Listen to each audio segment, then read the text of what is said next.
In a huge setback to the Bharatiya Janata Party in West Bengal, sitting Lok Sabha MP from Barakpur Arjun Singh has joined the Mamata Banerjee-led TMC.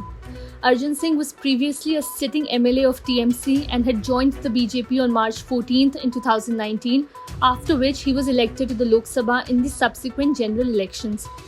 Arjun Singh had his ghar wapsi into TMC after holding a meeting with party MP Abhishek Banerjee at his office in Kamak Street, Kolkata. The TMC welcomed back its leader via a Twitter post along with the pictures of the welcoming back ceremony of the leader.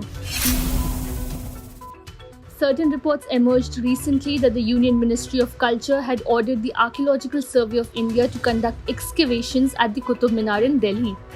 Putting at rest all the rumours, the officials at the ministry stated that no such directions have been issued.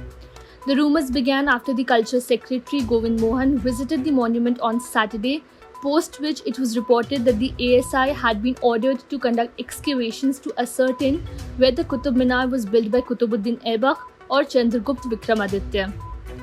The ministry has however insisted that it was a regular site visit by its officials and no such decision has been taken so far.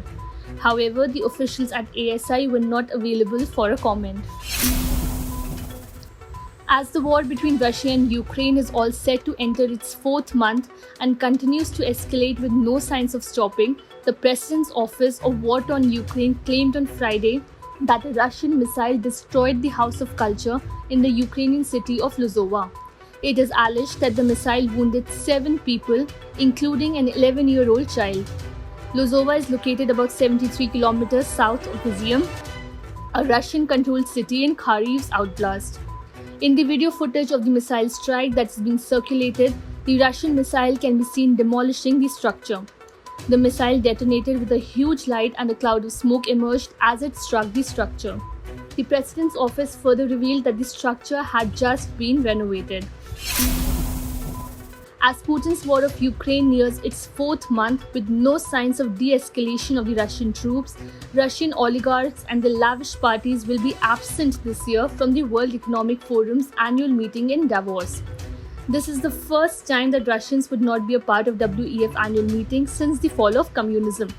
According to reports, none of the Russian executives, companies or officials received a call for the invitation to the annual meeting of the Economic Forum.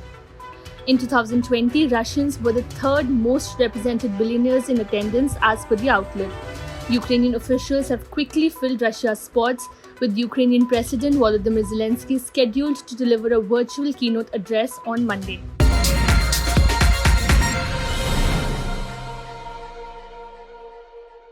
Subscribe to One India channel and never miss an update.